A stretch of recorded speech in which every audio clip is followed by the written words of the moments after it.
Okay, it says I'm live. There's a delay, I know. Happy Solstice Eve, everybody. I'm checking in today because I hit my first subscriber goal. I'm at 301, and I'm going to give away a reading.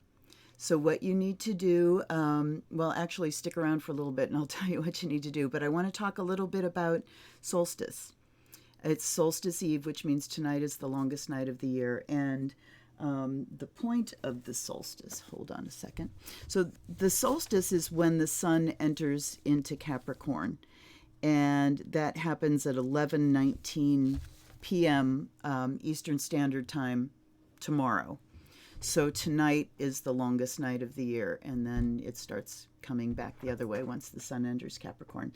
And I wanted to talk a little bit about how, being pagan around Christmas time and what that's been like. I was raised Christian, and my mother's family was German, or her mother's family, my grandmother's family was German, and they did Christmas up. I mean, Christmases were a big deal growing up, and the decorating, so much decorating, lights and candles, and my mom, anything that couldn't hold any other decoration, she put a frickin' bow on. So every plant in the house had a bow on it.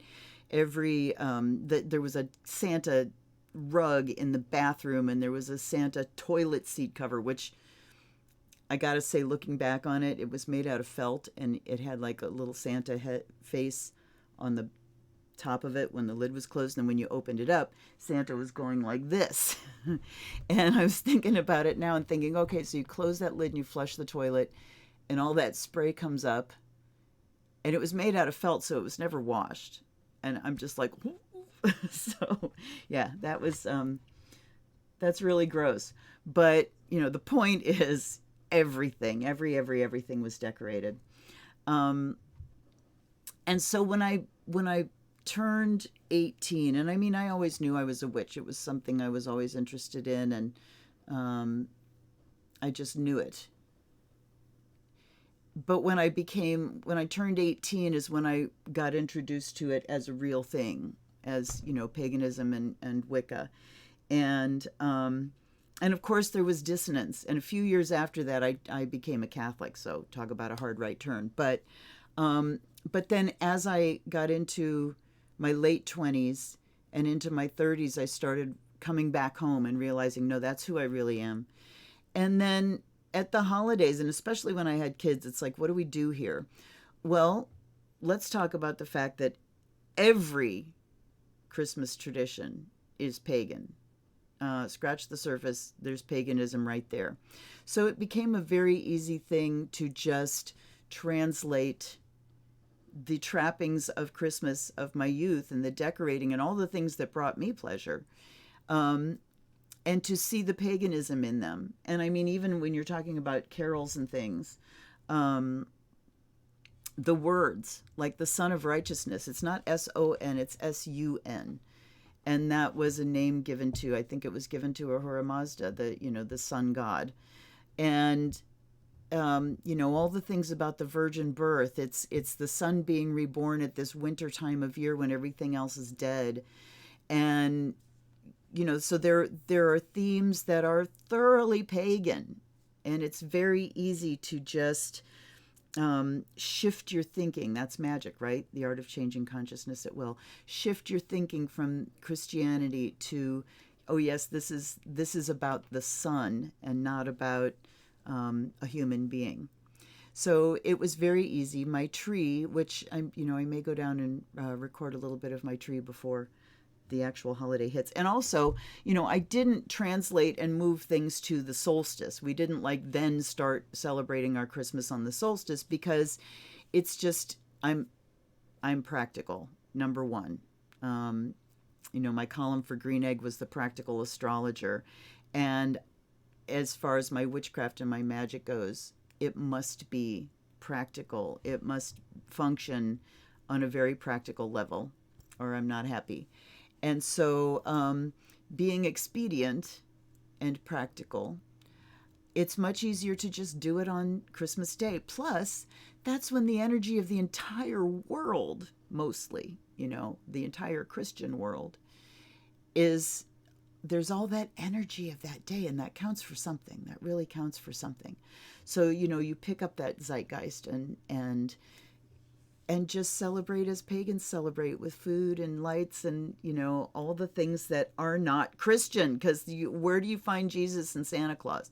Where there's nothing about evergreens in the Bible. There's nothing about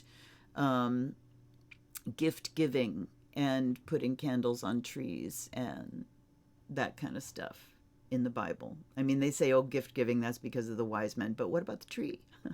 What about the tree and the red and green? The colors of the season, red and green, are because you look out there and anything that still has leaves on it, a lot of them also have berries. The holly bush is an evergreen. It keeps its leaves and it puts out red berries.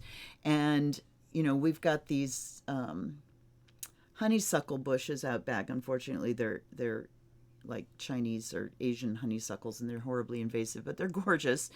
And they keep their green leaves for a long time when all the trees are already dropping theirs, and they have these bright red berries that there still are some on the bushes. It's been very much colder than usual this year, so most of the berries are gone. The birds and the critters have taken them. But still, the colors of the season are in nature, and everything that the overt trappings and the celebrations of Christmas are very pagan in origin. So it really is an easy shift. Where on the other foot, shoe on the other foot, if you're Christian, it might kind of be hard to reconcile some of the things we do that aren't found in the Bible. And that's probably why, like Jehovah's Witnesses and, at least partially why they don't celebrate holidays like this, because they recognize that they're frickin' pagan. So anyway, I just wanted to kind of give you that. And to tell you also what we will be doing tonight. I'm having a soiree tonight. And people are coming over, and we're going to eat and drink and be merry. Last year, we did our first, full vigil. We stayed up all night until the sun came up. And truth to tell, I was the only one that made it. The 20-somethings and the early 30-somethings crashed. These are the people that stay up all night, and they didn't. They crashed. I was up until the sun came up. I'm not doing that this year. It was hard on me. So what I'm doing is we will party into the long night, and then I am having my husband, we don't have a fireplace inside, but we have a fire pit outside. So my husband is laying a fire out there, and I will set my alarm and drag my ass out of bed before the sunrise and light the fire. And then I will be inside looking at the beautiful fire from inside, and I will welcome the sunrise, possibly go back to bed. Who knows? We'll see how that goes. But let me see. I want to show you my woods. So there are the woods out there, and I don't think I can show you my fire pit. Maybe. No, can you really see it? Not really. There it is. There's the fire pit. So that will have my solstice fire in it, and you see all my cameras and everything now. So that's what I'm going to do. That will be my celebration tonight, and I'm really looking forward to making, actual butterbeer. I'm making actual butterbeer tonight. It's a Tudor recipe that has ale in it, and I'm really looking forward to that. I also have wassail that I've made, and lots of great food. So I'm so excited. Now I will tell you, I'm going to bail out here. I will tell you about the contest. I'm giving away a reading. Thank you to all 301 of you that have put your hands up and subscribed to my channel. I am giving away a half-hour reading, which will be delivered by phone or Skype. What I need you to do is go to my Facebook page, Luna Space Zenwich.